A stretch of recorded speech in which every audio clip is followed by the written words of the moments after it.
ఆ శంకరాచార్యులు వారు శివానంద లహరి చేస్తూ ఆ వేదత్రయీ అంటారు. త్రయీ వేద్యం హృద్యం త్రిపురహరమాద్యం త్రినయనం అంటారు. లలితా సహస్రంలో వ్యాసుడు త్రయీ త్రివర్గ నిలయ అంటాడు. త్రయీ అంటే వేదము తన యొక్క తత్వము చేత, మంత్రభాగము చేత, ఆరాధన అన్వయము చేత మూడుగా నిలబడుతుంది. అదే రుక్ యజు సామ. ఇందులో రుక్కు గీతములుగా, సూక్తములుగా, మంత్రభాగంగా ఉంటుంది.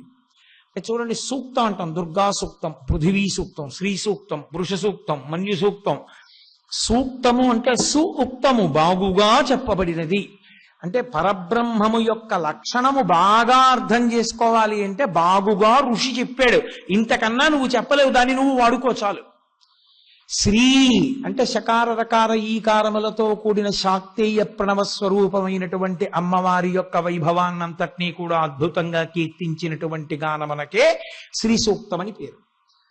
సూక్తములు అంటారు ఇవన్నీ యజుర్వేదం, ఋగ్వేదంలోవి.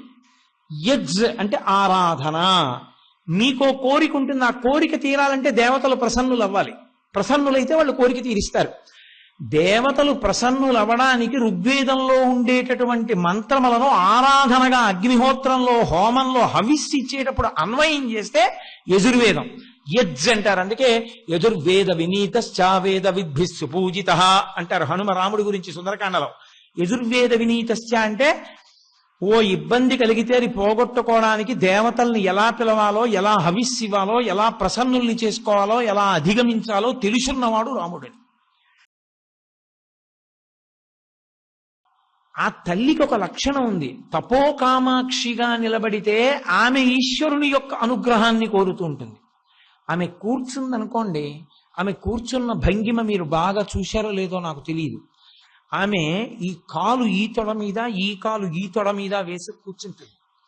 కూర్చున్నటువంటిది మీరు ఎప్పుడైనా కామాక్షి అమ్మవారి ఎదురుగుండా వెళ్ళి కూర్చుని చూస్తే కళ్ళు తెల్లగా నల్లగా గుడ్లు కనపడుతూ ఉంటాయి. కనపడుతూ మనిషి కూర్చుంటే ఎలా ఉంటుందో అలాగే ఉంటుంది ఆవిడ. సజీవమూర్తి కూర్చుని, నేను మీకు అనేక పర్యాయాలు చెప్పా, కొంతమంది మహాత్ములకి కనుగుడ్లు తిప్పుతూ కూడా దర్శనమిస్తుంది. ఆ స్థలం అంత వైభవోపేతం. లక్ష్మీదేవికే శాప విమోచనమైంది అక్కడ. ఆవిడ పాదాల మీద కుంకం తీసి అరూపలక్ష్మి మీద వేస్తే ఆవిడ మళ్ళీ స్వరూపలక్ష్మి అయింది. అందుకే కామాక్షి సన్నిధానంలో ఎదురుగుండా నించుంటే ఎడం పక్కన స్వరూపలక్ష్మి, కుడి పక్కన అరూపలక్ష్మి ఉంటారు. అటువంటి తల్లి ఇలా కూర్చుని ఉంటుంది. అంటే కదలదు, కదలకుండా చక్కగా స్థిమితంగా స్థిరంగా కూర్చుని ఉంటుంది. ఆవిడ అలా యథార్థమునకు ఎవరి యందు కూర్చుని ఉంటుందో తెలుసా? ఆవిడ కదలకుండా కూర్చుని కదులుతున్న వ్యక్తి యందు ఉంటుంది. ఎవరి యందు ఉంటుంది అని అడిగారు. ఎవడు ఇంద్రియములను గెలిచాడో వాడి హృదయమునందు కూర్చుని ఉంటుంది. అంటే ఆయన శరీరం ఆవిడ పల్లకి, పల్లకి కదులుతుంది, ఉత్సవమూర్తి కూర్చుంటుంది. దాని పేరు ఉత్సవమూర్తి. ఉత్సవమూర్తి అంటే బయటికి వస్తుంది. స్థిరమూర్తి అంటే బయటికి రాదు, దేవాలయంలో ఉంటుంది. ఉత్సవమూర్తి వస్తుంది. ఎలా వస్తుంది? తనంత తాను కాదు, పల్లకి ఎక్కించి తీసుకొస్తాం మనం. తీసుకురావచ్చు, ధ్రువమూర్తిని ఎలా తీసుకెళ్ళకూడదు, కదపరు, తప్పు కూడా, అసలు ఆలోచనే ఉండకూడదు. కాబట్టి ఉత్సవమూర్తి వెడుతుంది. ఉత్సవమూర్తిని మోసే పల్లకి ఏదో తెలుసా? అసలు కామాక్షికి పల్లకి ఏది అంటే ఎవడు ఇంద్రియములను గెలిచాడో వాడే. వాళ్ళ మనసులో ఆవిడ కూర్చుని ఉంటుంది. అందుకే యతి అన్నారు. యతి అన్న మాటకు అర్థం ఏమిటంటే ఇంద్రియములను గెలిచినవాడు, ఇంద్రియములను నొక్కి పెట్టినవాడు కాడు. ఇంద్రియములను గెలవడానికి, ఇంద్రియాల్ని జయించడానికి, ఇంద్రియములను తొక్కి పెట్టడానికి, నిగ్రహాన్ని పొందడానికి తేడా ఏమిటంటే ఆయన మనసు దేని వలన ప్రేరణ పొందుతుందో దాన్ని చూడడం. ఇప్పుడు నిగ్రహించాడు అంటారు. ఇప్పుడు ఓ ఉదాహరణ మీకు చెప్పాలంటే, నాకు తిరుపతి లడ్డూ కనపడితే నేను ప్రేరణ చెందుతాను అనుకోండి. అబ్బా అని వెంటనే దాని పట్ల ఆకర్షితుడినై తీసుకుని ఓ ముక్క విరిచి నోట్లో వేసుకుంటాను అనుకోండి. తిరుపతి ప్రసాదం ఎప్పుడూ తినవలసిందే, దానికి ఏం దోషం లేదు, ఎలా ఉండైనా తినచ్చు. అదే నాకు ఏదో గుంటూరులో ఒక రకమైనటువంటి లడ్డు అంటే నాకు చాలా ఇష్టం అనుకోండి. ఒక్కొక్క ప్రాంతంలో మా వైపు తాపేశ్వరం కాజాలంటారు. అలా ఒక్కొక్క ప్రాంతంలో ఒక్కొక్కటి. నాకు ఇక్కడ చేసిన లడ్డు అంటే ప్రీతి అనుకోండి. నేను ఏదో దీక్షలో ఉన్నాను అనుకోండి, లేనిపోని గొడవరా ఈ గుంటూరులో వెడుతున్నప్పుడు గబుక్కుని ఏ స్వీట్ స్టాల్ వంకో చూస్తే మన మనసా లడ్డు మీదకి లాగుతుంది, అందుకని మనం చూడొద్దు అని నేను కారెక్కి ఇక్కడికి వచ్చేసేంత వరకు కళ్ళు మూసుకుని ఏవో మూకం చేసి శ్లోకాలు చదువుకుంటూ వచ్చాను అనుకోండి, నేను నా ఇంద్రియములను నిగ్రహించానని గుర్తు. నాకు నేను మూక పంచశతి దీక్షగా చెప్తున్నాను అనుకోండి, నా ఎదురుగుండా మీరు ఆ లడ్లన్నీ పేరిస్తే నేను వాటిని చూసి నేను ఏమీ నా మనసు చెలించలేదనుకోండి, నేను ఇంద్రియములను గెలిచానని గుర్తు. ఏవి మనస్సుని కదపగలవో, ఏవి మనసు మీద అలా ప్రభావం చూపించి తీరుతాయో ఈశ్వర శాసనం చేత, అది ఈశ్వర నిర్ణయం. ఈశ్వరుడు నిర్ణయం చేశాడు, ఇది దీనిని ప్రభావితం చేసి తీరుతుంది, ఇది ఆకర్షిస్తుంది, దానికి ఆ లక్షణం ఉందని చెప్పి ఆయన చెప్పాడు. అది మన మనసుకు వచ్చిన లక్షణం కాదు, ఆయనే పెట్టాడు ఆ లక్షణాన్ని. ఆయనే పెట్టినటువంటి లక్షణాన్ని ఆయన అనుగ్రహంతో అసలు అటువంటి ఆకర్షణ లేకుండా అలా నిలబడిపోగలిగాడు అనుకోండి. అలా నిలబడిపోగలిగిన వాడే కామాక్షి పల్లకి. ఆయన ఎందే కదలకుండా కూర్చుంటుంది. కామాక్షి పల్లకీలో వెడుతుంటే కామాక్షి పల్లకి దండి ముట్టుకున్నా సంతోషమేనా, ఓసారి మోసినా సంతోషమేనా, అందులోంచి ఓ పువ్వు జారిపడినా సంతోషమేనా? కామాక్షి పల్లకీ అయినటువంటి వాడిని ముట్టుకోవాలని తాపత్రయపడతారా పడరా? మరి అది ఆకర్షణ. అందుకే ఆయన కాదు మాట్లాడుతున్నది, పల్లకీలు మాట్లాడతాయా? పల్లకీలో కూర్చున్నవాడు మాట్లాడతాడు. యతి మాట్లాడితే యతివి కావు మాటలు, యతి ఎందున్న కామాక్షి. అందుకే ఆయన నోటి వెంట ఒక మాట వచ్చిందనుకోండి, అది సత్యం అవుతుంది. అంతేకాని ఆయన సత్యం చెప్పాడా అని అడగకూడదు, అది సత్యం. ఎందుకంటే పలుకుతున్నది కామాక్షి. మీకు నేను ఒక ఉదాహరణ చెప్పాలంటే, ఆ స్థాయి పొందినటువంటి మహాపురుషులు కొందరు ఉన్నారు. ఎందరో ఉన్నారనడం కష్టం, కొందరు ఉన్నారు. అటువంటి వారిలో అగ్రగణ్యులు మహానుభావులు చంద్రశేఖరేంద్ర సరస్వతీ స్వామి వారు, ఏకకాలంలో ఉన్నటువంటి చంద్రశేఖర భారతీ స్వామి వారు. వారు పరదేవత పల్లకి వారు. ఎందుచేతనంటే వారు చంద్రమౌళీశ్వరారాధన చేయడానికి కిందకి దిగుతున్నారు. ఒక ఆవిడ భర్త వద్దు వద్దు వద్దు అని చెప్తున్నా సరే పిల్లాన్ని తీసుకుని, లేకలేక పుట్టిన కొడుకుని తీసుకుని అభిషేకం చూడడానికి వెళ్ళింది. ఆవిడ తీరా అభిషేకం చూడడానికి వెళ్ళి ఇంకొక పావు గంటలో బయలుదేరుదాం అనగా అకస్మాత్తుగా పిల్లాడికి ఎగ ఊపిరి వచ్చి పిల్లాడు నల్లగా అయిపోయి కొయ్యబారిపోయాడు. అయ్యి బాబోయ్, నా కొడుకు ఇలా అయిపోయాడు, మా ఆయనకి తెలిస్తే చంపేస్తారు, ఎలా ఎలా అంటుంటే చుట్టూ వచ్చిన ఆడవాళ్ళు అన్నారు అభిషేకం అయిపోతుంటుంది, మేము అక్కడికి వెడతాం. అప్పుడు శృంగేరిలో ఇంత జనం ఉండేవారు కాదు, ఆ ముందంతా ఖాళీ. ఎక్కడో తుంగానదిని దాటి ఆ తోట దాటి పావులున్నాయి జాగ్రత్త అన్న బోర్డులు దాటి వెడితే ఉన్న జగద్గురు నివాసులో అభిషేకం. వాళ్ళు వెళ్ళిపోయారు, ఈవిడొక్కతే ఉంది. పిల్లాడు కొయ్యబారిపోయాడు, హడిలిపోయింది, చచ్చిపోయాడు పిల్లాడు. అరే రే, ఎలా ఇప్పుడు ఆపద అని ఏడుస్తూ తలపైకెత్తి చూసింది. అలాగే ఉన్నారు చంద్రశేఖర భారతీ స్వామి వారు. ఆయనది నిలబడిన మూర్తి ఒకటి ఉంటుంది. మీకు ఎప్పుడు నేను ఒక రహస్యం చెప్తా, గురువుల యొక్క కొన్ని రకాలైన మూర్తులు ఉంటాయి, అవి మీ ఇంట్లో ఉండి తీరాలి. అందులో అపురూపమైనవి ఏమిటో తెలుసా? గురువు ఎప్పుడైనా ఇలా ఉన్నారనుకోండి, ఆ మూర్తి మీ ఇంట ఉండాలి. ఎందుకో తెలుసా? పరీక్షగా మిమ్మల్ని చూస్తున్నారని గుర్తు ఇలా ఉంటే, ఇలా అందుకే ఉంచుతారు కూడా, కావాలని దొరుకుతారు కూడా. అలా ఇలా ఉన్నారంటే ఆయన మిమ్మల్నే పరిశీలనంగా చూస్తున్నారు. ఆ మూర్తి దగ్గర సంకల్పం చేసి మీరు పుణ్యకార్యం మొదలెడితే పూర్తవుతుంది. నవరాత్రులంతా నేను అలాంటి మూర్తి దగ్గరే నమస్కారం చేసి పెడతాను ప్రతిరోజు కార్యానికి. కాబట్టి నిలబడి ఉంటారు చంద్రశేఖర భారతీ స్వామి. ఆ నిలబడిన మూర్తి ఆర్తితో మనవంకే ఏమిటి అని ఇక్కడ నిలబడి నేను మిమ్మల్ని విచారణ చేస్తుంటే ఎలా ఉంటుందో అలా ఉంటారని మీరు జాగ్రత్తగా చూస్తే మీ దృష్టి నిలబడిపోతుంది గురుపాదముల యందు. అది చూసింది ఆవిడ. చూసి, మహానుభావ జగద్గురు, నా కొడుకు చచ్చిపోయాడు, రక్షించండి అని ఏడుస్తోంది. అంతే, ఆ పిల్లాడు ఏడిచాడు. వాడు వెనక్కి తిరిగి పిల్లాడిని చూసుకుంది. అయ్యి బాబాయ్ పిల్లాడు బతికాడని సంతోషపడిపోయి వాడిని ఎత్తుకుని వాడు అమ్మా అమ్మా అంటున్నాడు. ఆ పిల్లాడిని సంకలో వేసుకుని జగద్గురువుల్ని చూడాలని పరిగెత్తింది. పరిగెత్తేటప్పటికి అభిషేకం అయిపోయింది. ఆయన మెట్లు ఎక్కేస్తున్నారు. మెట్లు ఎక్కేస్తూ ఆగి ఇటు చూశారు ఆవిడ్ని. ఇంకెప్పుడు భర్త వద్దన్న పనికి వెళ్ళకు, మీ వారు వెళ్ళమంటే మీ వారి యొక్క అనుమతి తీసుకుని వెళ్ళు, తెలిసిందా? నీ కొడుకు సంతోషంగా ఉన్నాడా, శుభం భూయాత్ అని పైకెక్కేశాడు.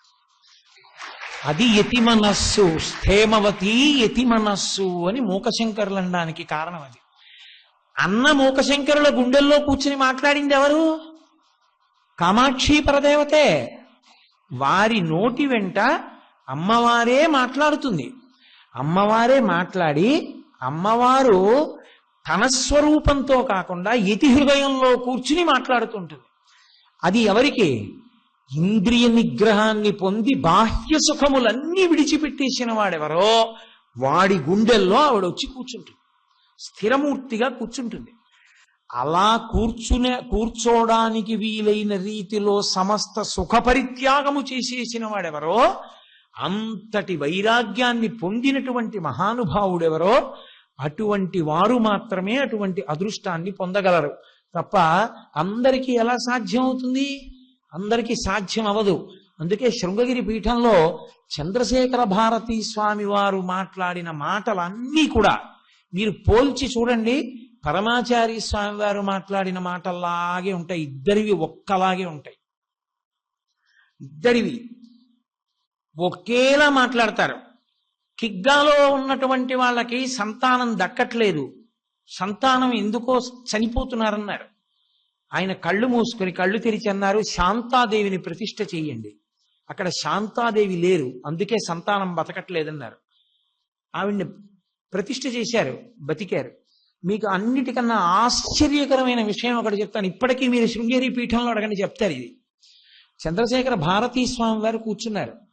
కూర్చుని ఉండగా హైదరాబాద్ నుంచి ఒక మహదైశ్వర్యవంతుడు, అత్యంత ప్రతిష్ట కలిగిన వ్యక్తి వచ్చాడు భార్యతో. వచ్చి ఆయన కాళ్ళ మీద పడ్డాడు. నాకు సంతానం లేదు జగద్గురో, అనుగ్రహించాలి మీరన్నాడు. ఆయన చూసి అన్నారు, నేను అనుగ్రహించవలసిన అవసరం ఏముంది, నీకు కొడుకులు పుడతారు అన్నాడు. ఆస్థాన జ్యోతిష్కుడు హడిలిపోయాడు. ఎందుకని?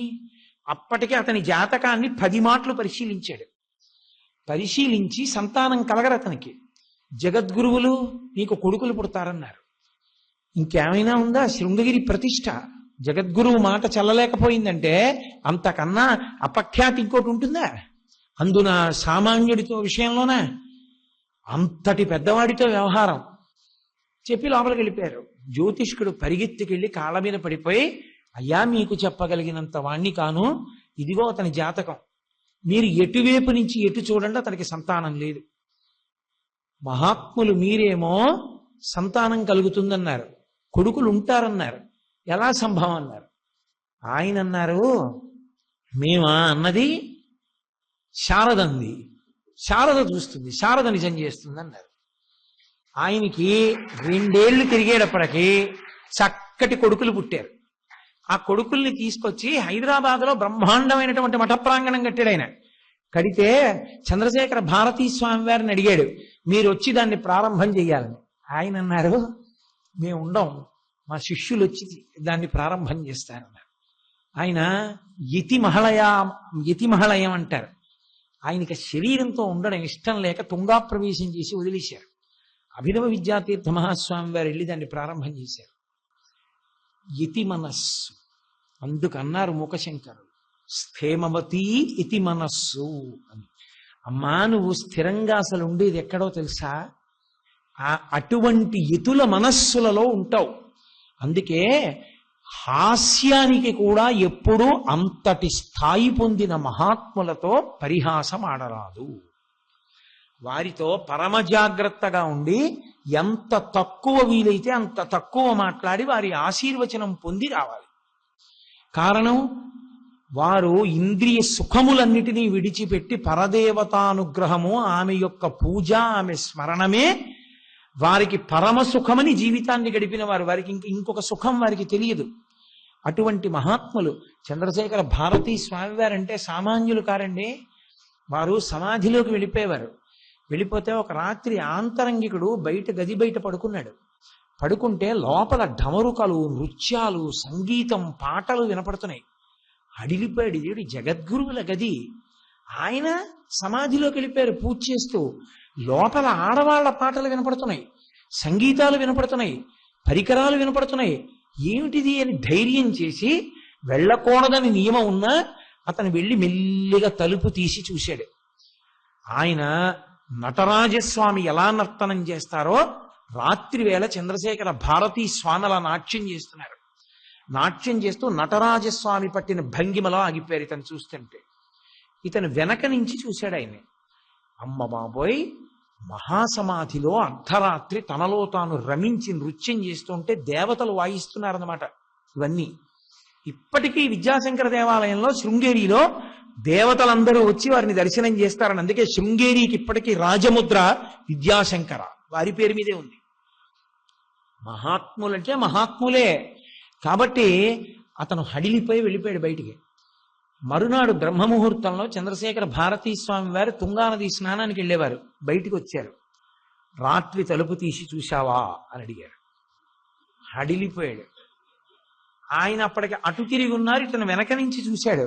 చూడలేదులే అనుకున్నాడు. రాత్రి తలుపు తీసి చూశావా అని అడిగారు ఆగి. చూశాను అన్నాడు. అక్కడతో మర్చిపో అని వెళ్ళిపోయారు. అతని అదృష్టం. నటరాజస్వామిగా ఆయన దర్శనమిచ్చారంతే. ఆయన అర్థం చేసుకోలేకపోయారు ప్రపంచం అంతా ఆయన స్థాయిని. ఆయన శిష్యుడు ఒక్కడు మాత్రం ఏడిచి ఆయన్ని గదిలో ఉంచారటని తెలిసి ఆ బయట కూర్చున్నాడు దూరంగా. పంపించకపోతే చంద్రశేఖర భారతి చరిత్ర చదివితే కళ్ళ నీళ్ళు వస్తాయి. చంద్రశేఖర భారతీ స్వామి వారి జీవిత చరిత్ర వింటే మీరు తెల్లబోతారు. నా జీవితంలో నాకు అత్యంత తృప్తికరమైనటువంటి విషయం ఏంటంటే, నేను శృంగేరి వెళ్ళాను ఈ మధ్య ఒకసారి. నేను శృంగేరిలో వెళ్ళిపోతుంటే ఎంతమందో, మీరు చాగంటి కోటేశ్వరరావు కదూ, మీరు చెప్తేనే వచ్చామండి ఇవన్నీ చూడడానికి, టీవీలో మీరు చెప్తే వినొచ్చామండి ఆ జగద్గురువుల గురించి అని వాళ్ళు చెప్తుంటే చాలు, నేను మనుష్య జన్మ ఎత్తినందుకు అంతమంది మహాపురుషుల గురించి నీ చెప్పింది ఇంతమంది చూడ్డానికి వచ్చి సంతోషిస్తున్నారని. పాపం వాళ్ళు పిల్లలతో పెద్దలు అందరూ ఆయనే కోటేశ్వరారు, అయ్యా ఈయనేనా అండి చంద్రశేఖర భారతీ స్వామి, ఈయన గురించే కదండి మీరు అది చెప్పారని అడుగుతుంటే నేను పొంగిపోయేవాడిని. అంతటి మహాత్ముడు చంద్రశేఖర భారతి అంటే ప్రాతస్మరణీయుడు. నేను మీకు నిజం చెప్తున్నాను, ఇప్పుడు నేను చెప్తున్న ఈ విషయాలన్నీ ఆయన వింటున్నారు. ఆయన శివస్వరూపి, ఆయన ఎప్పటికీ వింటుంటారు. ఆ పీఠాన్ని అలంకరించే పీఠానికి విశేష ప్రతిష్ఠ తీసుకొచ్చిన మహాపురుషులలో, జీవన్ముక్తులలో చంద్రశేఖర భారతి ప్రాతస్మరణీయులు. అంతటి మహాపురుషుడైన, అందుకే వారి నోటి వెంట ఏదొస్తే అది నిజమయ్యేది. దూరంగా కూర్చుని ఏడుస్తున్నాడు గడ్డిలో, అయ్యో గురువు గారిని గదిలో పెట్టారు, ఆయన అర్థం చేసుకోవట్లేదు, ఆయనకి పిచ్చెక్కిపోయింది అంటున్నారని. అకస్మాత్తుగా కిటికీ తలుపు తీసి చెయ్యి పెట్టి ఇలా అన్నారు చంద్రశేఖర భారతీ స్వామి, బాగున్నావా? అందరి మాటలు నమ్మకు, నేను బాగున్నాను, సంతోషంగా వెళ్ళిరా అన్నారు. ఎలా తెలిసింది అతను ఎక్కడో కూర్చున్నాడని? యతి మనస్, స్థేమవతి యతి మనస్, అది వాళ్ళ స్థితి. అందుకే మహాత్ముల విషయంలో నువ్వు నమస్కారం చేయడానికి నీకు ఏ భేదాలు అడ్డు రాకూడదు. మహాత్ముడిని మహాత్ముడిగా నమస్కారం చెయ్యాలి. లేనినాడు మనుష్య జన్మకు అర్థం ఉండదు. కాబట్టి స్థేమవతి యతి మనస్సు, ఈ ఒక్క మాట మీద నేను చెప్పుకుంటూ వెళ్ళాను అనుకోండి, ఎన్నాళ్ళు చెప్పాలంటారు? కానీ మీకు చెప్పక్కర్లేదు, మీకు అన్నీ తెలుసు. కాబట్టి ఏదో ఒక్క మాట అందించడం. కాబట్టి ప్రేమవతి కంపాయాం స్థేమవతి యతి మనస్సు భూమవతి, అది అమ్మవారిని స్తోత్రం చేయడం అంటే ఈ శ్లోకాన్ని కామాక్షి ముందు నిలబడి చెప్పాలి. చిన్న శ్లోకం, ఈ శ్లోకం చెప్పి నమస్కారం చెయ్యాలి. అప్పుడు గగుర్పాటు వస్తుంది ఆనందంతో. ఆయన అన్నారు భూమవతి అని పిలిచారు. భూమవతి అంటే అమ్మా, ఈ భూమండల స్వరూపంగా ఉండే తల్లివి నువ్వే. ఈ భూమి అంతా కలిపి భూమాదేవి అని పిలుస్తాం. బకించంద్ర చటర్జీ భారతదేశాన్నంతటినీ కలిపి ఒక జగన్మాతగా దర్శనం చేశాడు. వందే మాతరం సుజలాం సుఫలాం మలయజ శీతలాం సస్యశ్యామలాం అంటూ అమ్మ అని వందే మాతరం అమ్మా నమస్కారం అంటూ దర్శనం చేశాడు. ఈ భూమి అంతా కలిపి భూమాదేవి అన్న పేరుతో కామాక్షి స్వరూపం. ప్రత్యేకంగా ఆవిడికి మనకి అనుబంధం ఏమిటి? మనం పిల్లలం, ఆవిడ తల్లి. తల్లికి పిల్లాడికి వీడు ఈవిడ కొడుకు అని చెప్పడానికి ఏమిటి అనుబంధం? ఆవిడ కడుపులో నేనున్నాను, ఆవిడ కడుపులోంచి బయటికి వచ్చేసాను. తెగిపోయిన బంధం నాభి బంధం. నాభి కోసేస్తారు, బయటికి వచ్చాక బొడ్డు కోసేస్తారు, తల్లి కొడుకు విడిపడతారు. కానీ ఏ సంబంధం మిగిలిపోతుంది? హృదయ సంబంధం మిగిలిపోతుంది. ఆమె మా అమ్మ, వీడు నా కొడుకు, ఆ సంబంధం ఉండిపోతుంది. నాభీబంధమే మనం బిడ్డలమనడానికి గుర్తు. నాభీబంధమే ఆవిడ మనకి తల్లి అనడానికి గుర్తు. కాంచి అంటే అర్థం ఏంటంటే వడ్డాణం. అది రణత్ కింకిణిమే కళా అంటారు వ్యాసుల వారు. పణత్ కాంచీదామాకరిక లభ కుంభస్తననత అంటారు శంకరాచార్యుల వారు. చిరుగంటలతో కూడిన వడ్డాణం పెట్టుకుంటుంది అమ్మవారు. ఆ వడ్డాణం కొద్దిగా నాభికి పైకి పెట్టుకుంటుంది. కాంచీపురం ఎక్కడుంది అంటే అమ్మవారి యొక్క నాభీస్థానం. అందుకే ఇప్పటికీ అరూపలక్ష్మి ఉంటుంది, ఎదురుగుండా సంతాన గణపతి ఉంటారు. అక్కడ వారాహి ఉంటుంది గోడలో. ఆ వారాహి దగ్గర స్తంభం ఉంటుంది. ఆ స్తంభంలో ఇలా ఓ గుర్తు ఉంటుంది. ఎవరు పడితే వాళ్ళు ముట్టుకోకూడదు. అది వాళ్ళ అనుమతితో వేలు పెట్టాలి. అందులోకి ఇలా వేలు పెడితే అమ్మవారి బొడ్డు తగులుతుంది. నాభి క్షేత్రం కాంచి. అమ్మవారి యొక్క నాభి అక్కడే ఉంది. అందుకే కాంచి అని పేరు రావడానికి కారణం అదే. మొల నూలు వడ్డాణం పెట్టుకునే ప్రదేశం అంటే నాభి. అదే ఆవిడ తల్లి, మనం బిడ్డలం అనడానికి ఆధారం. కాబట్టి అమ్మా భూమవతి మా అందరికీ అమ్మవి. ఈ భూమారూపంతో చూసినప్పుడు మేము తినడానికి కావలసిన అన్నం నీలోంచే వస్తోంది, తాగడానికి నీళ్లు నీలోంచే వస్తున్నాయి, ఓ ఇల్లు కట్టుకోవడానికి, ఓ సుఖపడ్డానికి కావలసిన కారు పెట్రోలు అన్నీ నీలోంచే వస్తున్నాయి. అమ్మా మమ్మల్ని సుఖపెట్టిన తల్లివి. అటువంటి ఓ కామాక్షి, కాంచీపుర దేవత, నువ్వు నా అమ్మవి, నేను నీ కొడుకుని. ఇది భూమవతి. భూమవతి అంటే అంతేకాదు, భూమవతి భువనేశ్వరి. భువనేశ్వరి చాలా చాలా గొప్ప స్వరూపం. అసలు భువనేశ్వరి మూర్తి ఉంటే చాలు ఇంట్లో. భువనేశ్వరి మూర్తి ఉండి రోజు ఒక నమస్కారం చేస్తే చాలు. ఆ భువనేశ్వరి ముందు ప్రణిపాతం చేస్తే చాలు. మొన్న శారదా నవరాత్రుల్లో ఒక రోజు మేము భువనేశ్వరి స్వరూపానికే పూజ చేశాం. ఆ భువనేశ్వరి కేవలము భూరూపంగా ఉండే తల్లి కాదు, సమస్త భువనములకు అంటే కోటాను కోట్ల బ్రహ్మాండములకు అధీశ్వరి. ఆవిడ శాసకురాలు. దేవీ భాగవతంలో చెప్తారు, విమానాల్లో ఎన్నో బ్రహ్మాండముల బ్రహ్మలు, విష్ణులు, రుద్రులు ఆవిడ దగ్గరికి వెళ్ళొస్తుంటాయి విమానాలు. అంత అద్భుతమైన స్వరూపంతో ఉండి సమస్త బ్రహ్మాండములను శాసించగలిగిన తల్లికి భువనేశ్వరీ మాత అని పేరు. ఆ భువనేశ్వరి తత్వము అంటే లోకముల కన్నా గొప్పదైనటువంటి చక్రవర్తిత్వం ఉన్న తల్లి ఉన్నదే, ఆమె భూమవతి. ప్రేమవతి కంపాయాం స్థేమవతి ఇతి మనస్సు, భూమవతి సామవతి సత్యగిరాం. గిరాం అంటే వాక్కులు, సత్యగిరాం అంటే వాక్కులు సత్యమై ఉన్నవి. అంటే ఆ వాక్కులు కొన్ని సత్యములు కొన్ని అసత్యములు కాదు, ఆ వాక్కులే సత్యములు. సత్యం అంటే సత్యం, సత్యం ఎన్నడూ మారనిది. ఎన్నడూ మారనిది ఇది పరబ్రహ్మము.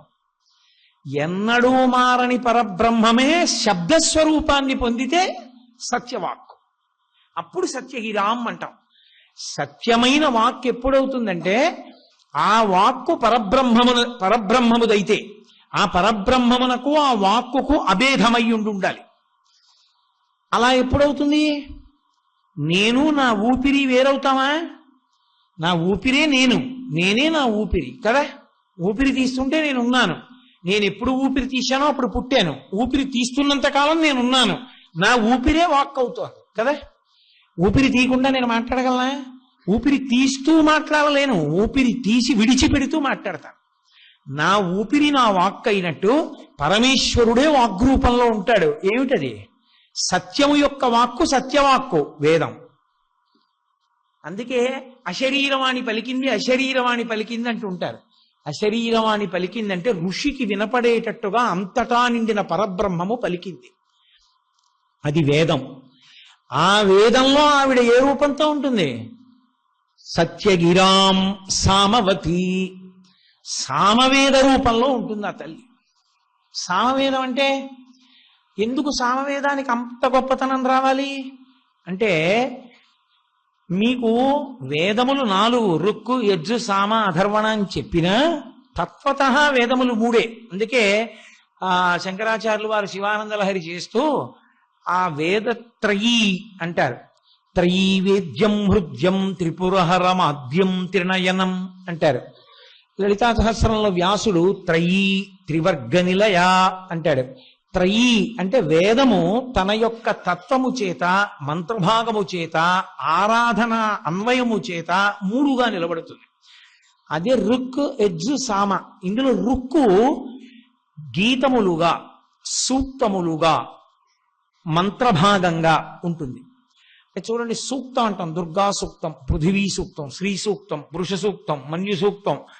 సూక్తము అంటే సుఉక్తము, బాగుగా చెప్పబడినది. అంటే పరబ్రహ్మము యొక్క లక్షణము బాగా అర్థం చేసుకోవాలి అంటే బాగుగా ఋషి చెప్పాడు, ఇంతకన్నా నువ్వు చెప్పలేవు, దాన్ని నువ్వు వాడుకో చాలు. శ్రీ అంటే శకార రకార ఈకారములతో కూడిన శాక్తేయ ప్రణవ స్వరూపమైనటువంటి అమ్మవారి యొక్క వైభవాన్నంతటినీ కూడా అద్భుతంగా కీర్తించినటువంటి గానమనకే శ్రీ సూక్తమని పేరు. సూక్తములు అంటారు ఇవన్నీ ఋగ్వేదంలోవి. యజ్ అంటే ఆరాధన. మీకో కోరిక ఉంటుంది, ఆ కోరిక తీరాలంటే దేవతలు ప్రసన్నులు అవ్వాలి. ప్రసన్నులైతే వాళ్ళు కోరిక తీరిస్తారు. దేవతలు ప్రసన్నులు అవ్వడానికి ఋగ్వేదంలో ఉండేటటువంటి మంత్రములను ఆరాధనగా అగ్నిహోత్రంలో, హోమంలో హవిస్సు ఇచ్చేటప్పుడు అన్వయం చేస్తే యజుర్వేదం యజ్ అంటారు. అందుకే యజుర్వేద వినీతశ్చావేద విద్భిస్సు పూజిత అంటారు హనుమ రాముడి గురించి సుందరకాండలో. యజుర్వేద వినీతశ్చ అంటే ఓ ఇబ్బంది కలిగితే అది పోగొట్టుకోవడానికి దేవతల్ని ఎలా పిలవాలో, ఎలా హవిస్సివ్వాలో, ఎలా ప్రసన్నుల్ని చేసుకోవాలో, ఎలా అధిగమించాలో తెలుసున్నవాడు రాముడని. కాబట్టి అది యజుర్వేదం. సామవేదం అలా కాదు. సామవేదానికి ఉన్న గొప్పతనం ఏమిటంటే అది దీర్ఘస్వరంతో పాట రూపంలో ఉంటుంది. సామవేదంలో మీరు ఏమీ అగ్నిహోత్రాన్ని ఆరాధన చెయ్యవలసిన అవసరం లేకుండా, మీరు క్రియాకలాపం చేయకుండా సామగానం చేస్తే చాలు, వెంటనే పరమేశ్వరుడు సంతోషపడిపోతాడు. ఆయన వెంటనే ప్రసన్నుడైపోతాడు. ప్రసన్నుడైపోయి ఆయన వెంటనే ప్రత్యక్షం అవుతాడు. ప్రత్యక్షం అవడం కాదు, ఆయన బహుప్రసన్నుడైన కారణం చేత ఎటువంటి కోరికైనా తీర్చేస్తాడు. అందుకే సాధారణంగా ఏం చేస్తారంటే, చాలా గొప్ప విశేషం ఇది. దీంట్లో ఎట్టి పరిస్థితుల్లోనూ మనం ఈ ప్రయోజనాన్ని పొంది తీరవలసిందే అనుకుంటే సామగానాన్ని బాగా పఠిస్తారు. సామవేదం బాగా నేర్చుకున్న పండితుల్ని పిలిచి సామగానం చేయిస్తారు. సామగానం జరగగానే పరమేశ్వరుడు ప్రీతి చెందుతాడు. సామగానమునందు అంతర్భాగమే సంగీతం. అందుకే త్యాగరాజస్వామి వారు మాట్లాడుతూ ఒక కీర్తనలో సామవేద సారం వారం వారం అంటారు. సామవేదము యొక్క సారమే సంగీతం. అది పరమేశ్వరుని యొక్క పంచముఖముల నుండి వచ్చింది. అందుకే అంత పవిత్రం.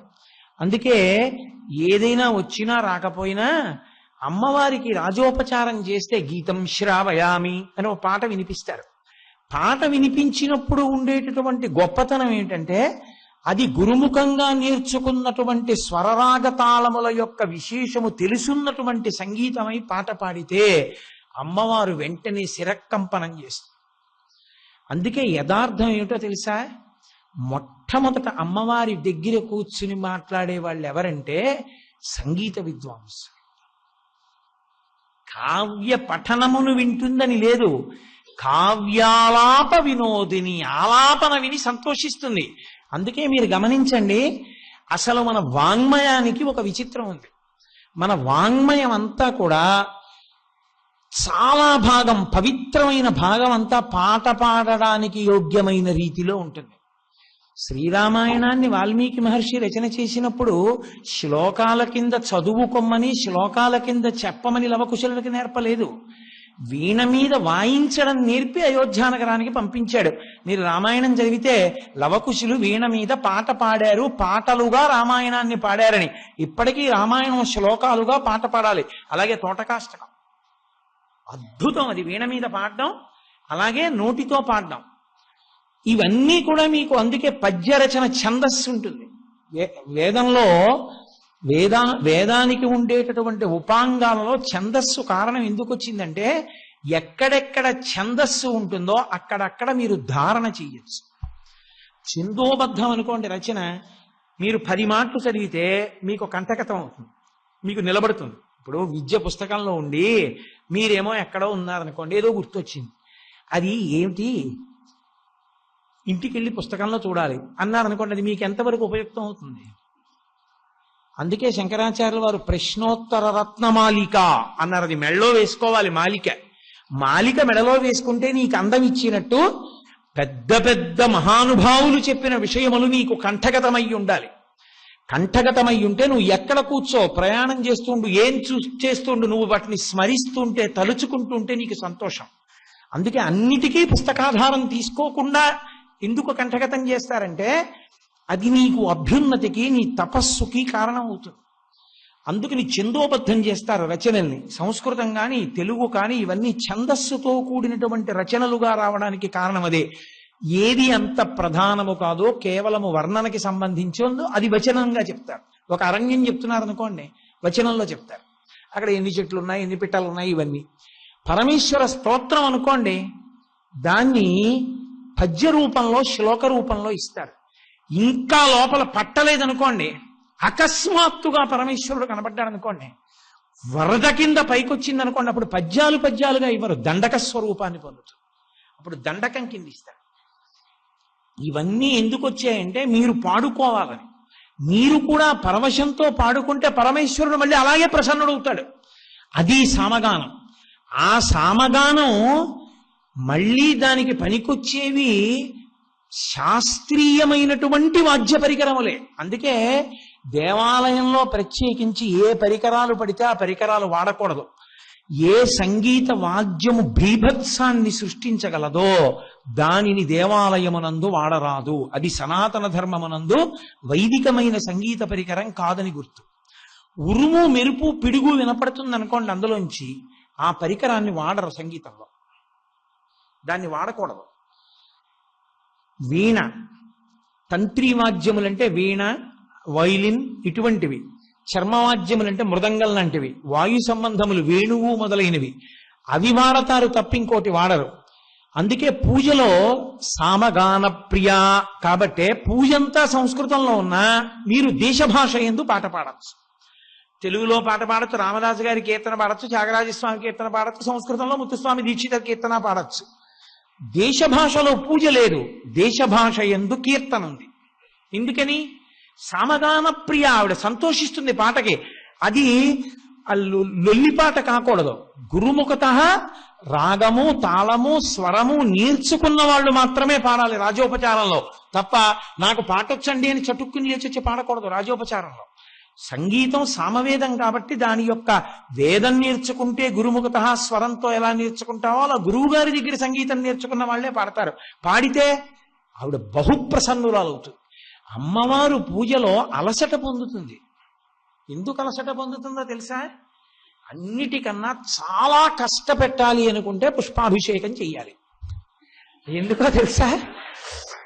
చాలా వేడి. మీకు తెలియదు, నేను నిజం చెప్తున్నాను. పువ్వులు ఎంత వేడి చేసేస్తాయో తెలుసా? గులాబీ పువ్వులు మీద కాసేపు ఉంటే వాతం చేస్తుంది, అంత వేడి. అంటే మీలో చాలా మంది అన్ని పువ్వులతో ఎప్పుడు మీద పోయించుకోలేరు కాబట్టి తెలియదు. ఎప్పుడైనా చూస్తానంటే ఓ 20 రూపాయలు పెట్టి మల్లెపూలు కొనుక్కుని అలా చేసుకోమని నేను చెప్పను. ఈశ్వరుడికి ఇస్తే పుణ్యం. పోనీ మీరు చూడాలంటే ఎప్పుడైనా ఓ పని చేయండి, పూల రాశిలో చెయ్యి పెట్టి కాసేపు ఉంచండి, మీకు అర్థం అవుతుంది. నేను నిజం చెప్తున్నాను మీకు. ఓ మల్లెపూల రాశిలో చెయ్యి పెట్టి కాసేపు ఉంచండి, మీకు మండిపోతున్నట్లుగా ఉంటుంది. వెంటనే వేడెక్కిపోతుంది చెయ్యి. మనం ఇవాళ తెల్లవారుజామున పూజ చేస్తే రేపు తెల్లవారుజామున చేస్తాం. ఎంత కష్టం ఈశ్వరుడికి. అలాగే ఆ ధూపం 2 అగరత్తులో 1 అగరత్తో వెలిగించాడు ఏ అర్చకుడును. కట్టా కట్టా వెలిగించి పెడతాడు అక్కడ. ఎంత పొగ! కర్పూరం ఇంత వెలిగించి చూపించచ్చు. ఇంత ఇంత పళ్ళె ఉంటే దాని నిండా కర్పూరమే. ఎంత పొగదుతుంది అది. కర్పూరం పొగకున్న లక్షణం ఏంటో తెలుసా? మీరు పరికించండి, ఇంతంత ధూళికణాలు రేగుతాయి అందులోంచి. అవి ఎగిరొచ్చి మీదంతా డిపాజిట్ అయిపోతాయి, బట్టల మీద వస్తాయి, ఊపిరిలోకి వెళ్ళిపోతాయి అవి. అన్ని మాటలు నువ్వు అంతంత నీరాజనం ఇస్తే ఈశ్వరుడికి ఎంత శ్రమ. ఈశ్వరుడికి పూజలో మనం కల్పించిన శ్రమని పోగొట్టడానికి 2 వాడతారు. ఒకటి రాజోపచారంలో సంగీతం, ఆవిడ బహుప్రసన్నురాలు అవుతుంది, ఆవిడ పడ్డ కష్టం మర్చిపోతుంది. రెండవది చామరం. చామరీ మృగం వెంట్రుకలతో చేసిన చామరంతో విసిరితే ఆవిడ ఎంతో సంతోషపడిపోతుంది. అందుకే చామరం తప్పకుండా వేస్తారు. కాబట్టి మనం అర్థం చేసుకోవలసిన విషయం ఏంటంటే, ఆ తల్లి సామవతి సత్యగిరాం, సత్యవాక్కుల యందు వేదముల యందు ఆ తల్లి సామవేద స్వరూపమై ఉన్నది. అంత గొప్ప స్వరూపం, ఆ స్వరూపం సామవేదం అంత గొప్పది. కాబట్టి సామవతి సత్యగిరాం సోమవతి శిరసి భాతి. సోమవతి అంటే చంద్రరేఖని, శిరసి భా అంటే కాంతితో ఉండడం, తల మీద చంద్రరేఖను ధరించి ఉన్నది. నేను సరే ఈ విషయం ఇంచుమించు ప్రతిరోజు అంటున్నానేమో అనుకుంటున్నాను. తల మీద చంద్రరేఖ గురించి నేను స్పృశించని రోజు లేదు. అసలు యథార్థంగా ఇంకొక అర్థం ఏమిటో తెలుసా దానికి? పరమశివుని యొక్క శరీరమే అమ్మవారు. మనం ఏమంటామంటే 3వ కన్ను అమ్మవారికి భాగం ఉంది, ఎడం పక్కన అమ్మవారు ఉంటుంది, అమ్మవారు సగం అయ్యవారు సగం అంటాం. అసలు యథార్థంగా శివతత్వం ఏమిటో తెలుసా? 2 రకాలుగా ఉంటుంది. పరమశివునిలో ఉన్నటువంటి తేజస్సు, పరమశివుని కదపగలిగిన చైతన్యమే అమ్మవారు. అందుకే శివశక్త్యాయుక్తో యది భవతి శక్త ప్రభవితం నచేదేవం దేవో నఖలు కుశల స్పందితుమపి. అంటే ఆయన తనలో తాను రమిస్తూ నిర్గుణ పరబ్రహ్మంగా ఉంటాడు, ఏ కదలిక లేకుండా. ఆయనని కదిపి నేను అన్న అనుభవం వచ్చి బహిర్ముఖుడై చూసేటట్టు చెయ్యగలిగిన అహం స్ఫురణం అమ్మవారే. అందుకే శంకరాచార్యులు వారు సౌందర్యలహరి చేస్తూ, అమ్మా నువ్వెవరో తెలుసా? నువ్వు సాక్షాత్తుగా అహోపురుషిక, ఆయన యొక్క అహం స్ఫురణమే నువ్వమ్మా అన్నారు. నేనన్న భావన ఆవిడే. నేనన్న భావన వచ్చిందంటే సగుణ బ్రహ్మం. నేనన్న భావన లేకుండా రమిస్తే నిర్గుణ బ్రహ్మం. శివుణ్ణి నిర్గుణ బ్రహ్మంగాను సగుణ బ్రహ్మంగాను చేసేటటువంటిది ఆవిడే. అందుకే రుద్రాధ్యాయంలో ఒక మాట చెప్తారు, శివా రుద్రస్య భేషజీ శివా విశ్వాహ భేషజీ అని. ఆవిడ శివుణ్ణి మీకు కనపడేటట్టు స్థూల శరీరంగా మార్చి తీసుకొచ్చి కూర్చోబెడుతుంది, నిర్గుణ బ్రహ్మంగా తనలో తాను రమించేటట్టు ఉంచగలదు. అటువంటి తల్లి కనుక పరమశివుడు చైతన్యంగా ఉంటే శరీరము కేవలముగా అమ్మవారే. అందుకే మీరు చూడండి, రహస్యం ఏమిటంటే అసలు మీ కంటికి కనపడేటట్టుగా ఉండేది శివాలయంలో ఎవరు? అమ్మవారు ఉంటుంది. లింగస్వరూపంగా ఎవరుంటారు? శివుడు ఉంటాడు. శివుడు లింగస్వరూపంగా ఉంటే ఎడం పక్కన ఎవరుంటారు? అమ్మవారు ఉంటుంది. కాబట్టి అమ్మవారు ఎడం పక్కన ప్రకటనంగా రూపంతో ఉంది, లింగంగా శివుడు ఉన్నాడు. ఆ శివుడు శరీరాన్ని పొందాడంటే అర్థం ఏమిటో తెలుసా? ఈ ప్రపంచమంతా, ఈ బ్రహ్మాండములన్నీ కలిపేస్తే అమ్మవారు పైకి కంటికి తెలుస్తోంది కాబట్టి, ప్రకృతి రూపంగా చెట్లు కింద, పుట్టల కింద, మనుషుల కింద అన్ని తెలుస్తున్నాయి కాబట్టి, నామరూపాత్మకమైనటువంటి మాయాస్వరూపమైనటువంటి ఈ జగత్తంతా కలిపి అమ్మవారి యొక్క స్వరూపం.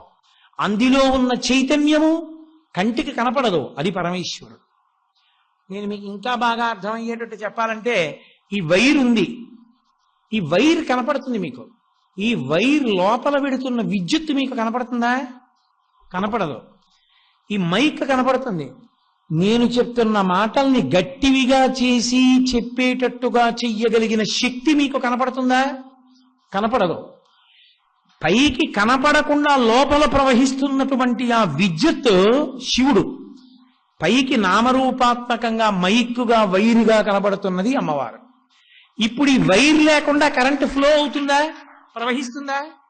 ప్రవహించదు. కారు లేకుండా కారుకి పరిగెత్తే శక్తి ఉంటుందా? ఉండదు. పరిగెత్తే శక్తి ఉండి కారు లేకుండా ఉంటుందా? ఉండదు. రెండు ఉంటేనే నీకు ప్రయోజనం. ప్రకృతి పురుషులుగా వాళ్ళిద్దరూ కలిసి ఉంటే మంగళం. అప్పుడు ఈ బ్రహ్మాండములన్నీ కలిపి అమ్మవారి శరీరం అయితే ఆ శరీరమునకంతటికి లోపల చైతన్యంగా శివుడు ఉంటే దీని మీద ఎవరున్నారు? బ్రహ్మాండ వ్యాప్త దేహాభసిత హిమరుచాభా సమానా భుజంగై. ఈ బ్రహ్మాండ రూపంలో పరమేశ్వరుడు ఉంటే ఆపాతాళ నభస్థలంత భవన బ్రహ్మాండమా విస్ఫుర జ్యోతిస్ఫాటిక లింగ మౌళి విలసత్ పూర్ణేందు వాంతామృతై. ఆ బ్రహ్మాండమునకంతటికీ కూడా పైన చంద్రవంక ఉంది. దాంట్లోంచి పడుతున్నటువంటి అమృత ధారల చేత తడిసిపోతుంటుంది. ఇప్పుడు శివుని శరీరమైన ఈ బ్రహ్మాండమంతా ఎవరు? అమ్మవారు. అమ్మవారి మీదేముంది? చంద్రుడుంది. ఆ చంద్రుడి అమృతధారలలో ఎవరు తడిసిపోతున్నారు? అమ్మవారు తడిసిపోతోంది. దాని లోపల చైతన్యంగా ఎవరున్నారు? పరమశివుడు ఉన్నాడు. ఇప్పుడు అమ్మవారు చంద్రరేఖ ధరించి ప్రకాశిస్తోందంటే దాని అర్థం ఏంటి? ఈ బ్రహ్మాండములన్నీ ఆవిడే అయి ఉన్నది. అందుకే శంకరాచార్యులు వారు సౌందర్యలహరి చేసేటప్పుడు శంభో నీ యొక్క శరీరం అమ్మవారే అని స్తోత్రం చేశారు. కాబట్టి అమ్మా నీ కిరీటము మీద చంద్రవంక కనపడుతోంది అంటే కామాక్షి కిరీటం మీద చంద్రవంక చూశారు అంటే నీ పక్కనున్న వాళ్ళు, వెనక ఉన్నవాళ్ళు, గుడి బయట దేశం ఇవన్నీ అమ్మవారి స్వరూపమే. ఈ భావన పొందితే అద్వైతీ భావనలోకి ప్రవేశిస్తారు. ఆమె శివుని ఎందుకు కలుపుతుంది. కాబట్టి అటువంటి లక్షణమున్న తల్లిని కీర్తించడానికి అమ్మా సోమవతి శిరసి భాతి, నీ తల మీద చంద్రరేఖ కనపడుచున్నది అని చెప్పి సోమవతి శిరసి భాతి హైమవతి. హైమవతి అంటే హిమవంతుని యొక్క కుమార్తె. హిమవత్ పర్వతంతో 1కి 10 మాటలు సంపర్కముండి ఆయనతోటి అనుబంధముండి అనేక పర్యాయములు ఆయన యొక్క కుమార్తెగా వచ్చినటువంటి తల్లి ఎవరున్నదో ఆ తల్లియే నా ఎదుర ఉన్నది. ఎక్కడైనా కామాక్షి అన్న పేరు వాడారా? వాడలేదు. కానీ ప్రేమవతి కంపాయాం ఎవరికి అన్వయం? కామాక్షికి. స్థేమవతీయతి మనస్సు ఎవరికి అన్వయం? కామాక్షికి. భూమవతి మళ్ళీ కాంచీపురం నాభి భువనేశ్వరి కామాక్షి. కాబట్టి భూమవతి పక్కన సామవతి సత్యగిరాం కామాక్షి. అందుకే కదూ కామాక్షి పరదేవత గొప్పతనం ఏమిటంటే ఆవిడ అనుగ్రహం చేతనే సంగీత త్రయంలో మహాపురుషులు అనిపించుకున్న వారిలో శ్యామశాస్త్రి గారు పుట్టారు.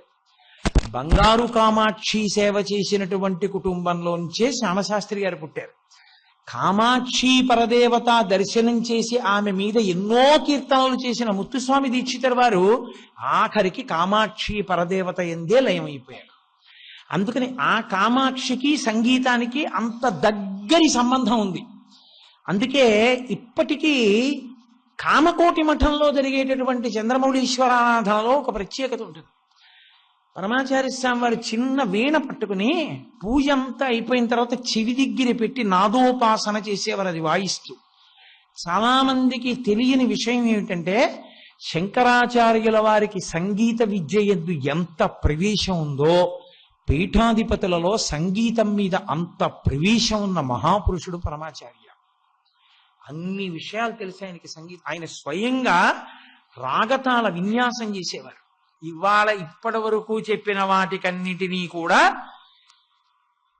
ఒక చోటుకు వచ్చేటట్టుగా ప్రోధి చేస్తారు అన్నారు. అందుకని కామాక్షి అన్న పేరు లేకుండా కామాక్షి వైభవాన్ని చెప్పిన శ్లోకాన్ని చెప్పాను ఇవాళ. కాబట్టి ఆ తల్లి బహుశా ఇలా అడుగుతోందేమో నన్ను, ఇవాళ ఇలా అనమందేమో అని ఆయన అనగానే నేను ఏ శ్లోకం చెప్పచ్చని ఆలోచించి ఈ శ్లోకం చెప్పారు. కాబట్టి అందుకని ఆర్యాశతకంలో చెప్పారు మూకశంకరు, ఇంత గొప్ప తల్లి కదా, అంత తేలిగ్గా మమ్మల్ని కూడా అనుగ్రహిస్తుందా? ఈ శ్లోకంలో ఒక్కటే ఇబ్బంది, స్థేమవతి యతి మనస్సు కదా, సామాన్యుల గురించి ఏమైనా ఉందా? మమ్మల్ని కూడా అనుగ్రహిస్తుందని ఉందా? మరి నా బోటిగాడు ఎలా బెంగ పెట్టుకోను? ఎలా అమ్మా నాకు ఎలా కలుగుతుంది నీ అనుగ్రహం? బెంగ పెట్టుకుంటానేమోనని, ఈ స్థేమవతి యతి మనస్సు వల్ల నువ్వు బెంగ పెట్టుకుంటావేమోనని మందస్మిత శతకంలో జవాబు చెప్పారు మూకశంకర్. అందులో అన్నారు, హేరంబేచ గుహేచ హర్షభరితం వాత్సల్యమంకూరయన్ మరద్రోహిణి పూరుషే సహభువం ప్రేమాంకురం వ్యంజయన్ ఆనమ్రేషు జనేషు పూర్ణ కరుణా వైదగ్ధ్యముత్తాలయ కామాక్షి స్మితమంజరీ తవ వచో కథ్యం తవ వచో పద్యం మయా కథ్యతే. అమ్మా నేను ఎలా చెప్పనమ్మా, నా వల్ల అవుతుందా నీ చిరునవ్వు యొక్క గొప్పతనం చెప్పడం? అవదు. ఎందుకు అవదో తెలుసా అమ్మా? హేరంబేచ గుహేచ హర్షభరితం వాత్సల్యమంకూరయన్. ఎంత గొప్ప మాటలు వేసేశారండి అసలు. గణపతిని కుమారస్వామిని వీళ్ళిద్దరినీ చూసేటప్పటికి నీకు వాత్సల్యమంకూరయన్, నా బిడ్డలు కదూ అని ఎంతో వాత్సల్యం, ప్రేమ ముప్పిరి కొంటుంది వాళ్ళిద్దరినీ చూడగానే. అందున చిత్రం ఏమిటో తెలుసా? అమ్మవారికి గణపతి అంటే ఒక ప్రత్యేకమైన ప్రేమ. అందుకే ఇలా ఉంది. బహుశా అమ్మవారు హైమవతీ స్వరూపంగా ఉంటే బంగారు తీగ, బంగారం పసుపు ఎరుపు వెన్నెతో ఉంటుంది. ఆవిడ గణపతికి సంబంధించినటువంటి పంచాయతనంలో గణపతికి సంబంధించినటువంటి సాలగ్రామంగా నిర్ణయం దేన్ని చేసిందో తెలుసా? శోణభద్రా నదిలో దొరికేటటువంటి శిలలు. శోణానది సోనార్ అంటుంటారు ఉత్తర భారతంలో. ఆ శోణానదిలో దిగినప్పుడు దొరికితే సాలగ్రామాలు, అవి గణపతి సాలగ్రామాలు. పరమాచార్య అందులో స్నానానికి వెళ్ళారు. ఒకసారి వెళ్ళి స్నానం చేసి మునక వేసి చేతులతో ఇలా పైకెత్తితే ఎవరికి దొరకను, ఆయన ఇలా పైకెత్తితే అన్ని గణపతి సాలగ్రామాలు వచ్చాయి, ఎర్రగా ఉంటాయి అవి. కాబట్టి అమ్మకి గణపతి అంటే అంత ప్రత్యేకమైన ప్రీతి. శంకరాచార్యుల వారు కూడా ఈ విషయాన్నే బాగా పట్టుకున్నారు. పట్టుకుని ఆయన ఓ పని చేశారు. అఖిలాండేశ్వరి అమ్మవారి యొక్క శక్తి చాలా ఎక్కువగా ఉంది, ఏం చేయాలంటే ఎదురుగుండా గణపతిని పెట్టారు. పెడితే అమ్మవారి ఇలా చూడగానే గణపతి కనపడతాడు. కనపడితే ఆవిడ బహుప్రసన్నురాలైపో.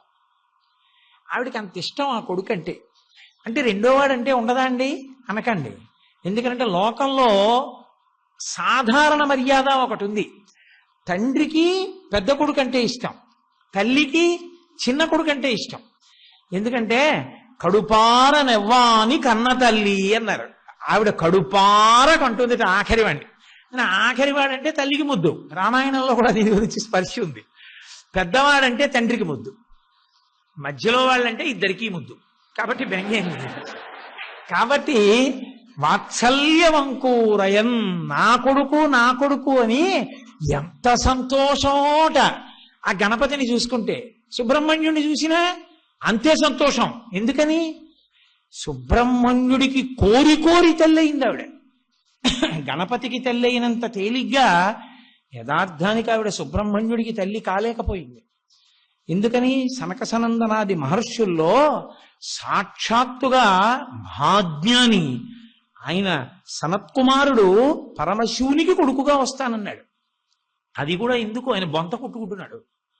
పరమశివుడు వెళ్ళి నేను వస్తే లేవాలని తెలీదా అన్నాడు. నేను నువ్వు అని రెండున్నాయా అన్నాడు. ఆయన అంత అద్వైత భావనలో ఉంటాడు. రమణ మహర్షి ఆశ్రమంలో కూర్చున్నారు. పరమాచార్య స్వామి వారు గిరి ప్రదక్షిణం చేస్తున్నారు. పరమాచార్య స్వామి వారు ఆశ్రమం ముందుకు వస్తున్నారు. మేమందరం దర్శనానికి ఎడతామన్నారు. తప్పకుండా వెళ్ళండి, మహాత్ముడు, ఆయన దర్శనం చేయాలన్నారు. ఆయన అందరూ పరిగెడుతూ అన్నారు, మీరు రారా అన్నారు. రమణులు అన్నారు, నేను ఆయన అని ఇద్దరు ఉన్నావా అన్నారు. మహాత్ముల స్థితి అలా ఉంటుంది. చంద్రశేఖరేంద్ర సరస్వతి సార్ ఎప్పుడు మాట్లాడినా ఆయన గొప్ప గురించి మాట్లాడేవారు, ఈయన ఎప్పుడు మాట్లాడినా ఆయన గొప్ప గురించి మాట్లాడేవారు. కాబట్టి ఆ తల్లి ఎప్పుడెప్పుడు గణపతిని చూసినా పరవశించిపోతుంది. సుబ్రహ్మణ్యుణ్ణి కోరి కోరి కొడుకుని చేసుకుంది. ఆయన సామాన్యుడు కాడు, సనత్కుమారుడు, అంత అద్వైతానుభూతి. పరమశివుడు వచ్చి ఎరా నువ్వు లేవద్దా నేను వస్తే, ఇద్దరు ఉన్నావా, ఉన్నది ఒకటే కదా, నాకు తెలియదు రెండు ఉన్నాయని అన్నాడు. ఆయన తెల్లబోయి సంతోషించి శివుడు అన్నాడు, నీకు వరం ఇస్తాను కోరుకో అన్నాడు. వరం ఇస్తాను కోరుకో అనడానికి నాకు లేనిదోటి ఉంటే నిన్నోటి అడగాలి, నాకు లేనిదే ఉంది, నేను అనంతుణ్ణి, అంతటా నిండిపోయాను. అద్వైత భావన అంటే అదండి. నాకేం కావాలి, నాకేం అక్కర్లేదన్నాడు. అంటే శివుడు అన్నాడు, అలా కాదు ఏదైనా అడిగన్నాడు. నన్ను ఎందుకు అలా తినేస్తావు కానీ నీకేమైనా కావాలంటే అడిగిస్తానన్నాడు. అంటే శివుడు సంతోషించి అన్నాడు, ఆయన మహాజ్ఞానమూర్తి, నా కొడుగ్గా రా అన్నాడు. నీకే కొడుకుని అన్నాడు. అంటే పార్వతీదేవి ఉలిక్కిపడింది, ఏమిటి నీకే అంటున్నావు ఏమిటి, నాకు కూడా అంది. ఆ మాట అనకు అన్నాడు. అదేమిటయా, నీలాంటి వాడు నా కొడుకు కాకపోతే ఎలా, నా సంబంధం లేకుండా ఆయనకి కొడుకు ఎలా అవుతావు అంది. అమ్మా నువ్వు ఎంత జగన్మాతవైనా నీ కడుపులో పడుకుంటే అధోముఖంగా పడుకుని గర్భవాసం చెయ్యాలి, నీ చెయ్యనమ్మా అన్నాడు. నేను శివుడికి కొడుకుగా వస్తాను.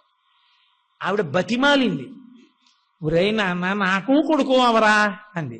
అంటే పోన్లే కానీ ఒక్క వరం ఇస్తాను, నీ శరీరంలోంచి రాను, నీ శరీర సమానమైంది ఏమైనా ఉంటే చెప్పు, అందులోంచి బయటకు వస్తానన్నాడు. ఒకనకొకప్పుడు ఒక ప్రత్యేక కారణానికి నా శరీరాన్ని ఒక తటాకంగా మార్చా హిమవత్ పర్వతం మీద, నా చిలికెత్తలు రక్షిస్తూ ఉంటారు, అందులోంచి బయటకు వస్తావా అంది. అందులోంచి బయటకు వస్తాను. అప్పుడు నీ శరీరంలోంచి వచ్చినట్టేగా అన్నాడు. ఆ తటాకానికి శరవణ తటాకం అని పేరు, అందులోంచి వచ్చింది సుబ్రహ్మణ్యావతారం, అందుకే శరవణ భవ ఆయన మంత్రం కూడా అదే. కోరి కోరి కొడుకుని చేసుకుంది సుబ్రహ్మణ్యుణ్ణి, కోరి కోరి పుట్టాడు గణపతి. అసలు నిజానికి మూకశంకరుల ప్రతిపాదన హేరంబేచ, పెద్ద కొడుకు గొప్పతనం ఏమిటంటే హేరంబుడు. హేరంబుడు అంటే ఎవరు, ఎప్పుడూ తండ్రి పక్కన కూర్చుని ఉండేటటువంటి కొడుక్కి హేరంబుడని పేరు. ఎప్పుడూ తండ్రి పక్కన కూర్చుంటే పనికి మేలినవాడు కాడు, ఏ ప్రయోజకత్వం ఉండదు, ఏమైనా పని చేయొద్దు.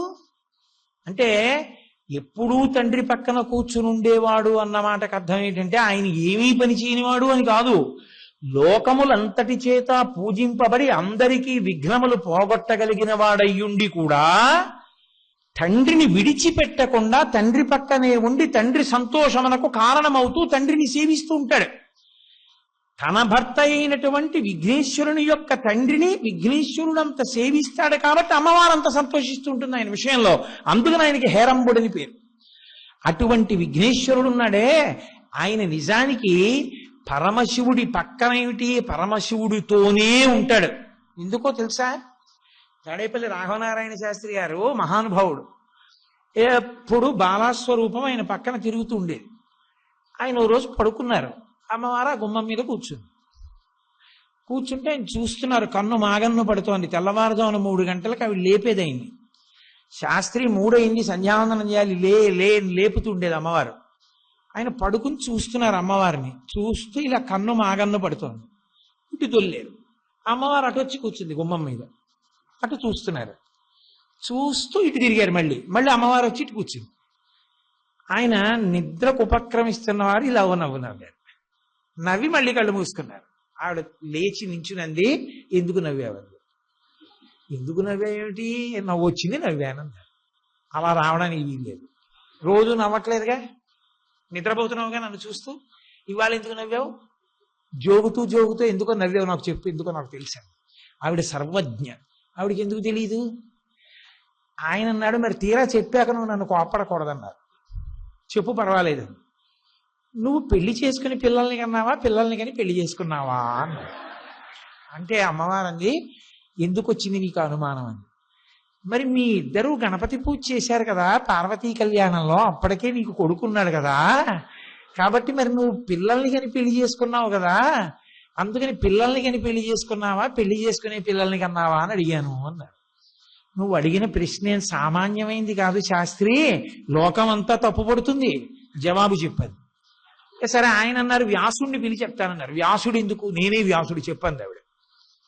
చెప్తానులే, చెప్తే ఎలా తెలుస్తుంది, పుస్తకం రాస్తానన్నారు. మర్నాడు లేచి కూర్చుని పుస్తకం రాసేశారు.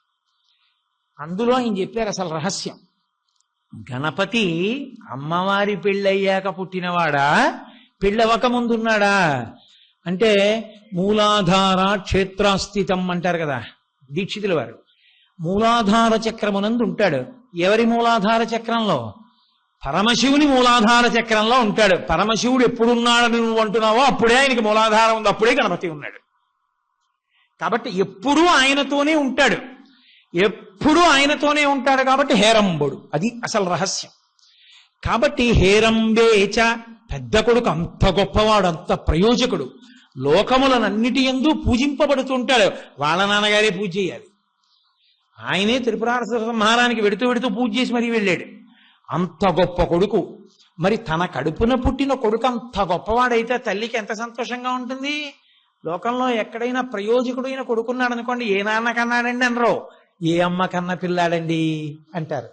అబ్బా మీ అమ్మ ఏ పూజలు చేసిందయా అని ఇలాంటి కొడుకుని కంది అంటారు. అమ్మని స్మరిస్తారు. అంత గొప్ప కొడుకు తన కొడుకైతే ఆ అమ్మ ఎంత సంతోషపడిపోతుంది.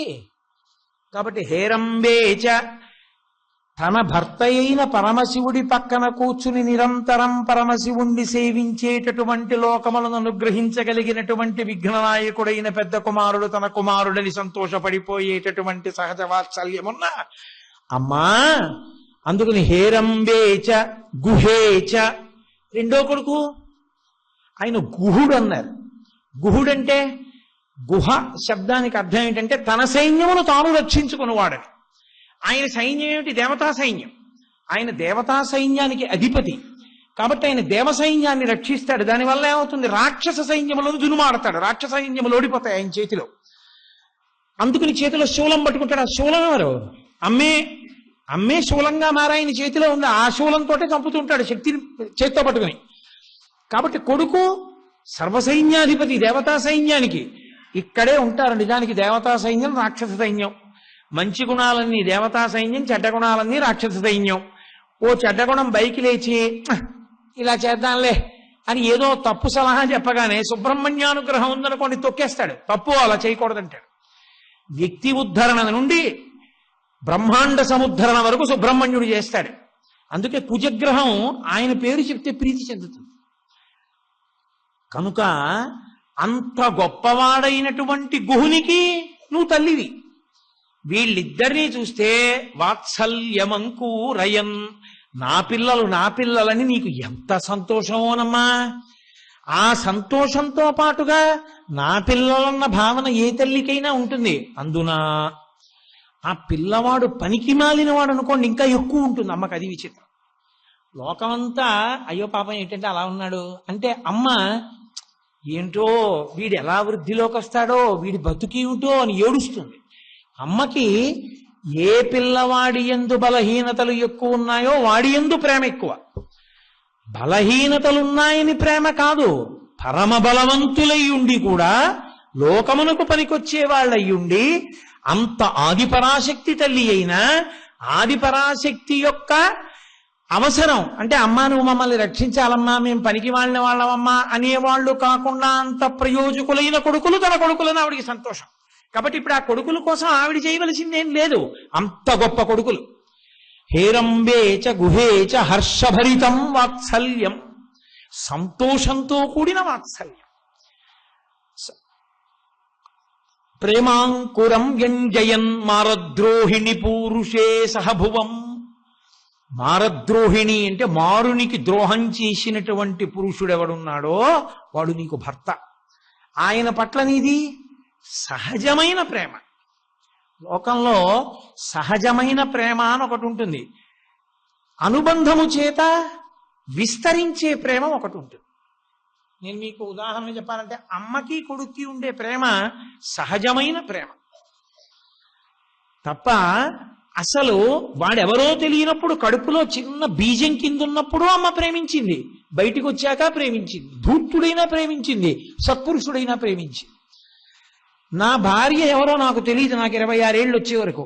26వ ఏట తను ప్రవేశించింది నా జీవితంలో. ప్రవేశించగానే నాకు ఆమె మీద అంత ప్రేమ ఎందుకుంటుంది? ఉండదు.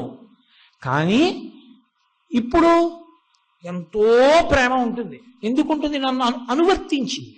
కష్టసుఖాలలో నాకు తోడుగా నీడగా నిలబడింది. నా ఈశ్వరారాధనలో నాకు కుడి చెయ్యింది. నేను చేసే కార్యక్రమాల్లో నాకు బాసట అయింది.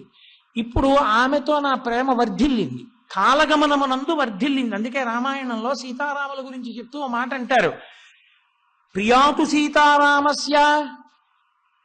ఎందుకు సీతమ్మ తల్లి రాముడికి ప్రియమైనదైంది మొట్టమొదట అంటే దశరథ మహారాజు గారు కోడలని నిర్ణయం చేశాడు కాబట్టి. తర్వాత అది పెరిగింది. ఎందుకని? గుణాద్రూప గుణాఛాపి ప్రీతి భూయోభ్యవర్ధత. ఆమె గుణముల వలన వాళ్ళిద్దరి ప్రేమ పెరిగింది. ఒకప్పుడు మధ్యలో కలిసిన వాళ్ళ మధ్య ప్రేమ పెరుగుతూ ఉంటుంది, ఎంతో బాగా పెరుగుతుంది. అమ్మవారికి పరమశివుని పట్ల ఉన్న ప్రేమ కొత్తగా పెళ్ళయిన తర్వాత పెరిగే ప్రేమ కాదు. వాళ్ళిద్దరూ పూర్వజా, సృష్టికి ముందు నుండి ఉన్నారు. వాళ్ళు ఒకప్పుడు ఉన్నారు, ఒకప్పుడు లేరనడానికి లేరు. వాళ్ళు నిత్యాయ త్రిగుణాత్మనే పురజితే కాత్యాయ నీశ్రేయసే సత్యాయాద్య కుటుంబినే. మొట్టమొదటి కుటుంబం వాళ్ళిద్దరే. వాళ్ళు ఏదో ఇతరుల్ని సంతోషపెట్టడానికి ఆయన అప్పుడప్పుడు కొడుగ్గా వెడుతుంటాడు, ఈవిడ అప్పుడప్పుడు కూతురుగా వెడుతూ ఉంటుంది తప్ప వాళ్ళిద్దరికీ ఒకరి మీద ఉండేటటువంటి ప్రేమ సహజాతి సహజము. పెళ్ళయిన తర్వాత వచ్చిన ప్రేమ కాదది. కాబట్టి అమ్మా, మీ ఇద్దరి మధ్య ఉండేటటువంటి ప్రేమ అంత గొప్పది. పరమేశ్వరుని యందు నీకంత గొప్ప ప్రేమ. సాధారణంగా లోకంలో పురుషుడన్నటువంటి వాడు భార్యని కామమునందు కూడా ధర్మంతో ముడేస్తాడు. నువ్వెవరిని భర్తగా స్వీకరించావు? మారద్రోహిణి. మారుడంటే ఎవరి గురించి స్మరణ లోపల ఉండడం వల్ల విరహము కలుగుతుందో, విరహము జ్వరముగా మారుతుందో, జ్వరము వలన తాను నిలబడలేని స్థితి కలుగుతుందో, ఆ స్థితిని కల్పించగలిగిన వాడు మారుడు. విరహం అనేటటువంటిది స్త్రీ పురుషుల మధ్యనే ఉంటుంది. అసలు విరహమును కల్పించగలిగినటువంటి మారుణ్ణి చంపేశాడు ఆయన పరమశివుడు. అంటే ఆయనకి అసలు స్త్రీకాంక్ష ఉంటుందా లోకంలో? ఉండదు. అలాంటి వాణ్ణి భర్తగా ఎవరైనా కూర్చోబెట్టుకుని ప్రేమించేటట్టు చెయ్యగలరా? చెయ్యలేరు. కానీ నీకు ఆయన యందు ప్రేమ సహజము. సహజముగా ప్రేమించి ఆయన చేత తాళి కట్టించుకుని పక్కన కూర్చోబెట్టుకుని నిన్ను విడిచిపెట్టి ఉండలేక ఆయన శరీరంలో సగభాగం నీకు ఇచ్చేట్టు చేసేసావు. ఎంత గొప్పదానివమ్మా నువ్వు! ఎవరికైనా సాధ్యం అవుతుందమ్మా ఇది? ఇవన్నీ కష్టపడి ఒళ్ళు చెమట్లు పట్టిలా తుడుచుకుంటూ చేయలేదు, చిన్న చిరునవ్వుతో చేసేసావు. అమ్మా నేను ఏం చెప్పనమ్మా చిరునవ్వు వైభవం. కాబట్టి హేరంబే చ గుహే చ హర్షభరితం వాత్సల్యమంకూరయన్ మారద్రోహిణి పూరుషే సహభువం ప్రేమాంకురం వ్యంజయన్. పరమశివుని పట్ల అంత ప్రేమ ఉంది, బాగుంది. పరమశివుడికి నువ్వేం చెయ్యక్కర్లా. ఎందుకనంటే నువ్వు అంత శక్తివంతురాలమైనా నీ అవసరం ఆయనకే ఉంది. ఆయన పూర్ణుడు. వినాయకుడు మహానుభావుడు, సుబ్రహ్మణ్యుడు మహానుభావుడు. మరి నీ శక్తి అంతా ఏం చేస్తావు అంటే ఆనమ్రేషు జనేషు పూర్ణ కరుణా వైదగ్ధ్యముత్తాలయ. ఎవరు తలుచుకుని అమ్మా కామాక్షి నన్ను అనుగ్రహించమ్మా అని ఇలా వంగి నమస్కారం చేస్తున్నారో వాళ్ళందరి మీద నీ కారుణ్యాన్ని పరిపూర్ణంగా వర్షించేస్తావు. ఎందుకని? ఉరే నాకున్న శక్తి వాడడానికి నాళ్ళకి నువ్వు అడుగు దొరికావురా, నిన్ను అనుగ్రహిస్తానంటావు. లేకపోతే అనుగ్రహించడానికి మీ ఆయనకి కావాలా, మీ పిల్లలకు కావాలా? ఎవరికి అక్కర్లా నీ శక్తి. వాళ్ళంతటా వాళ్ళే శక్తివంతులు. ఇన్నాళ్ళకి నేను ఉండి దొరికానమ్మా చేతకానివాణ్ణి. కాబట్టి అమ్మా అని ఇలా వంగగానే పూర్ణ కరుణా వైదగ్ధ్యముత్తాలయ. అందుకు నువ్వు వంగితే నీ ముందు వంగాలి, నమస్కారం చేస్తే నీకు చెయ్యాలి, అడిగితే నిన్ను అడగాలి. పనికిమాలిన వాళ్ళందరి దగ్గర ఎందుకమ్మా తలంచడం నమస్కారం చేయడం? కాబట్టి ఆనమ్రేషు జనేషు పూర్ణ కరుణా వైదగ్ధ్యముత్తాలయ. ఇప్పుడు ఒక బెంగ పోయింది మనకి. ఏ బెంగ పోయింది? కిందటి శ్లోకంలో ఏమన్నారు? స్థేమవతీయతి మనస్సు. యతుల మనస్సుల్లోనే ఆవిడ ఉంటుంది, మంచిదే, ఆ రూపంలోనూ అనుగ్రహిస్తుంది. ఇప్పుడు మనకి బెంగే ఉంది, అమ్మా అని ఇలా అంటే చాలు మనని అనుగ్రహిస్తుంది. కాబట్టి మనని అనుగ్రహిస్తుందని మందస్మిని శతకంలో పూర్తి చేశారు. ఆనమ్రేషు జనేషు పూర్ణ కరుణా వైదగ్ధ్యముత్తాలయ కామాక్షి స్మిత మంజరీ తవ వచో కారం కథా మయా కజ్యతే. అంత గొప్ప చిరునవ్వు కదా నీది. ఆ చిరునవ్వు యొక్క వైభవాన్ని నేనేమని చెప్పనమ్మా? నువ్వు చిన్న చిరునవ్వు నవ్వావంటే మంచి కొడుకులన్న తృప్తి ఉంది, మంచి భర్త, ఇటువంటి వాణ్ణి భర్తం చేసుకున్నానన్న తృప్తి ఉంది. అది కాకుండా ఎవరెవరు వచ్చి నా ముందు వంగి నమస్కరించారో అంతమందిని అనుగ్రహించానన్న తృప్తి ఉంది. ఇంత తృప్తిని చెప్పి ఆ చిరునవ్వు యొక్క వైభవాన్ని కథంకారం మయా కథ్యతే, నేను ఎలా చెప్పగలనమ్మా? నేను చెప్పలేను. అంత గొప్ప చిరునవ్వు నీదని మనకి హామీ ఇచ్చారు ముఖశంకర్. అంత గొప్ప స్వరూపం ఆ కామాక్షి స్వరూపం. కాబట్టి వాళ్ళ మీకు ఆ కామాక్షి స్వరూప వైభవం గురించి నేను ఈసారికి చేస్తున్నటువంటి ప్రసంగాల పరంపర ఈ శ్లోకంతో పూర్తి చేసేసాను.